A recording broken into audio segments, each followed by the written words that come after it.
Rupture récente, relation conflictuelle. Tu es récemment sorti d'une relation qui ne marchait pas comme il le fallait. Tu as finalement décidé de partir, mais tu ne sais toujours pas comment aller de l'avant.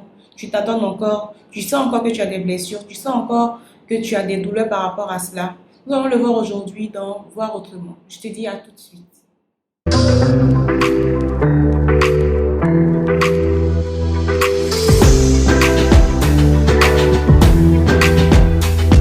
Nous le savons bien, sortir d'une relation, surtout une relation qui était sincère, c'est pas une mince affaire. Oublier une personne qu'on a beaucoup aimée, avec laquelle on pensait vraiment vivre le bonheur de façon durable, ce n'est pas une mince affaire. Et nous sommes obligés d'avancer. Quand la situation se présente, nous sommes obligés d'avancer et de faire avec. C'est pourquoi aujourd'hui, j'aimerais partager avec vous quelques points pour pouvoir permettre à quelqu'un qui vit une rupture difficile, qui vit une séparation compliquée, inattendue surtout, à pouvoir se relever et à pouvoir passer à autre chose. Donc, comment se relever après une rupture difficile? La première chose que j'aimerais partager avec vous, c'est qu'après une rupture difficile, il faut pouvoir faire son deuil. Il faut pouvoir faire son deuil.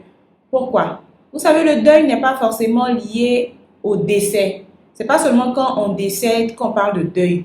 En fait, le deuil, c'est tout état dans lequel on se met pour pouvoir traverser une période difficile dans l'optique de s'en sortir, dans l'optique d'aller de l'avant. Donc, il faut devoir faire son deuil. Donc, faire son deuil implique qu'il va falloir regarder la situation en face. Il va falloir accepter que la relation est bel et bien terminée. Il va falloir accepter qu'on doit aller de l'avant. Si ça n'a pas marché avec cette personne, ça marchera forcément avec une autre personne. Donc, il faut pouvoir faire son deuil, pleurer convenablement. La Bible dit qu'il y a un temps pour rire et il y a un temps pour pleurer. Donc, si tu es dans une période où tu es sorti récemment d'une relation et cela n'a pas marché, ce n'est pas grave. Pleure convenablement. Les larmes, c'est le moyen que Dieu a donné à l'être humain pour pouvoir purifier son âme. Donc, si il te montre l'envie de pleurer, même si tu es un homme, parce qu'en Afrique, on dit les hommes ne pleurent pas. Ce n'est pas vrai. Même Jésus a pleuré. Donc, il faut pleurer. Quand le moment de pleurer est là, il faut pleurer. Il faut pleurer convenablement. Et pleurer pas de désespoir, mais pleurer de tous les souvenirs que tu as eu de cette personne. Pleurer tout ce qui peut te venir, la trahison. Il faut pleurer convenablement. Et après avoir pleuré, essuyer les larmes et accepter de regarder la situation en face. Ne pas nier le fait que ça n'a pas marché, c'est fini. Il faut l'accepter. Parce que tant qu'on ne l'accepte pas, le processus de guérison ne pourra pas être enclenché. La deuxième chose que j'aimerais partager, c'est que après avoir fait son deuil, il faut accepter de se pardonner et de pardonner à l'autre. Se pardonner pourquoi? Parce que forcément, dans toute relation, il y a des reproches qui se font de part et d'autre. Donc, si la personne avec qui tu étais te faisait des reproches et que c'est pour ces reproches-là même surtout que cette personne est partie, tu auras tendance à culpabiliser. Au lieu de culpabiliser, prends ces critiques-là avec beaucoup de hauteur et dépose-les devant le Seigneur et demande, Seigneur, est-ce que vraiment je suis comme ça? Demande à ton entourage, aux personnes qui t'aiment et que toi aussi tu aimes, les membres de ta famille, tes amis proches. Et si ces personnes-là te disent, oui, vraiment tu as ce caractère, tu as ce défaut et tout, mets cela devant le Seigneur et décide de changer. Mais ne t'apitoie pas sur ton sort, ne culpabilise pas. Il faut que tu te pardonnes. Il faut que tu te pardonnes. Tu es un être humain et l'être humain est faillible. L'être humain fait des erreurs. L'être humain se trompe. Voilà, l'être humain se trompe et on apprend de nos erreurs. On apprend de nos erreurs. Aujourd'hui, tu sais que tu as fait comme ça n'a pas marché. Demain, tu ne le feras plus. Et même si ça t'arrive de le faire, tu as la conscience que c'est quelque chose que tu ne dois pas faire. Donc, ton attitude même face à une personne qui va venir te reprocher encore une fois cette chose, ça sera de dire, ah, oui, c'est vraiment même, je sais que je suis comme ça et j'y travaille. Tu ne vas plus nier que tu es comme ça, tu ne vas plus nier que tu as ce caractère, vu que tu es convaincu de manifester certaines choses. Donc, il ne faudrait pas culpabiliser. Voilà. Il faut te pardonner. Et ensuite, il faut pardonner à l'autre. Il faut pardonner à l'autre. Pourquoi? Parce que si tu ne lui pardonnes pas, tu seras rempli d'amertume. Et l'amertume dégage un mauvais parfum. Spirituellement, l'amertume dégage un mauvais parfum. La tristesse, tu seras amer et tout ça. Tu ne pourras pas t'ouvrir au monde, tu ne pourras pas, tu seras disqualifié pour continuer, pour avancer, pour aller de l'avant. Tu seras disqualifié parce que tu ne seras pas fréquentable.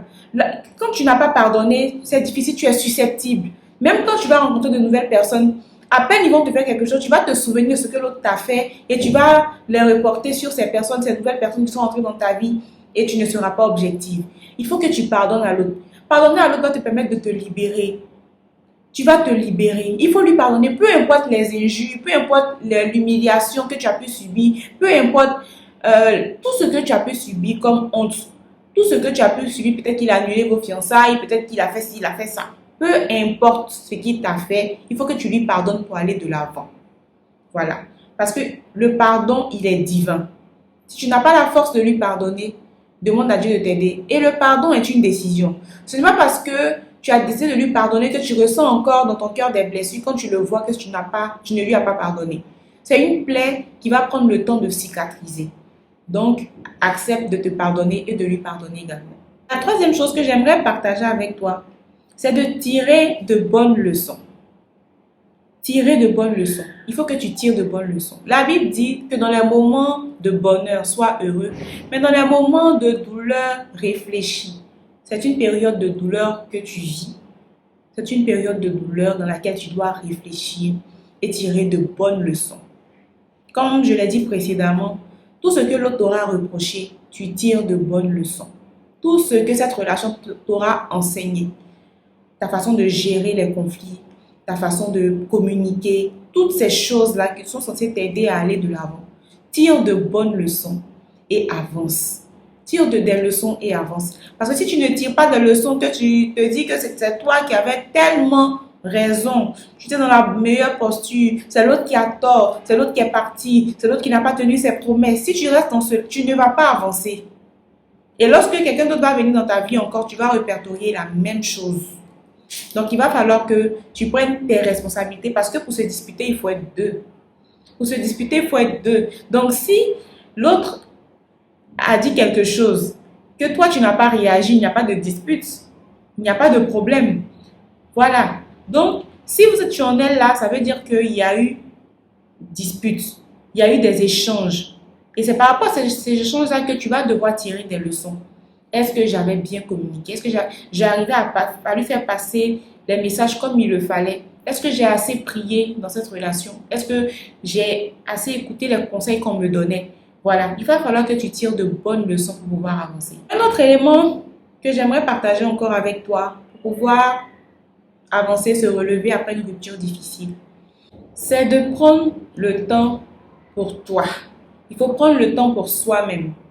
Il ne faut pas se précipiter dans une autre relation. Il ne faut pas aller faire, on va dire, subir à une autre personne qui nous aime bien, une personne qui était là sur le côté depuis un moment, qui nous aimait déjà bien, on le savait. Donc, comme on est en train de pleurer, on va aller se blottir dans ses bras pour se dire, bon, l'autre, ça n'a pas marché, je vais venir chez cette personne-là m'aime déjà assez, donc je vais venir me consoler. Non, il ne faut pas se précipiter dans une autre relation, il faut prendre le temps pour soi. Il faut prendre le temps pour savoir où est-ce qu'on en est, faire le point, se relaxer, passer du temps avec les membres de sa famille, passer du temps avec ses amis, servir le Seigneur.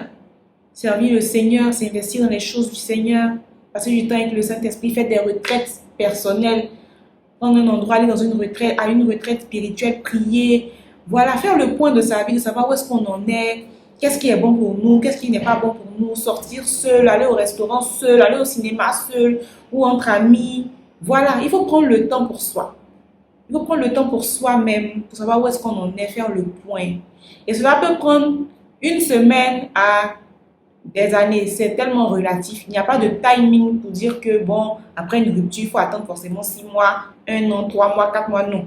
C'est vraiment une question de maturité, de conviction aussi. Voilà, si après 2 semaines, 3 semaines, 1 mois, tu estimes que tu es guéri et que tu peux passer à autre chose, tu le fais. Mais si, comme moi, par exemple, il te faut du temps pour passer à autre chose, pour guérir, moi, c'est mon cas. Moi, quand je sors d'une relation, j'ai besoin de temps pour pouvoir, voilà, passer du temps avec moi-même, savoir où est-ce que j'en suis, faire le point et tout ça, avant de m'engager à nouveau pour ne pas répéter les mêmes erreurs du passé. Donc voilà. Donc voici un autre point. Le quatrième point, il faudrait que tu puisses prendre du temps pour toi-même. Aie le courage de le faire. N'aie pas peur de la solitude. N'aie pas peur de rester seul. N'aie pas peur. Même si après cette rupture-là, pendant un moment, les gens ne t'approchent pas, ne te disent rien, c'est pas grave. Surtout pour une femme, ce n'est pas grave. C'est juste un temps où tu es au congélateur, où tu es en train encore de te préparer, où tu vas rebondir de plus belle. Voilà. Et c'est pareil aussi pour les hommes.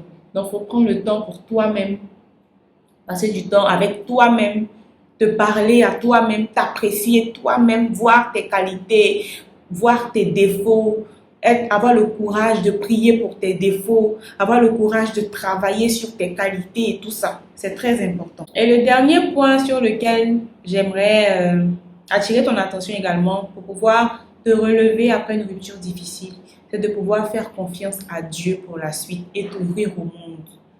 C'est Dieu qui a institué les relations, le mariage. C'est lui-même qui a dit qu'il n'est pas bon que l'on soit seul. Il n'est pas bon que l'on soit seul. Donc, dans ta situation, il te voit. Il sait que tu aspires au mariage, que tu aspires à vivre une relation sérieuse, que tu aspires à toutes ces belles choses-là.